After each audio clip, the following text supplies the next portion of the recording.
প্রাপ্তি রাঙা মাথায় জীবনী দোল দোল। আচ্ছা ওলে বাবা রে, এটা বসবে না প্রাপ্তি?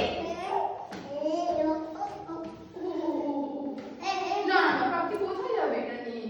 দেখো দেখো ওখানে বসবে তুমি। হ্যাঁ আচ্ছা আচ্ছা আচ্ছা আমি হাত সরিয়ে দেবো? না আমি রাখি না হাতটা, এটা তো আমার চেয়ার। আমার হাতে লেগে গেল প্রাপ্তি, আমার হাতে লেগে মেরে দিয়েছে গো, আমার হাতে লেগে গেছে ফুদিয়ে দাও ফু ফু। ও বাবা ফুদিয়ে দিয়েছো? আরে ফুটে হচ্ছে না, হামি দিয়ে দিতে হবে। হামি দাও হাতে, আঙুলে আঙুলে হামি দিয়ে দাও। ওরকম নয়, আঙুলে আঙুলে কিরকম করে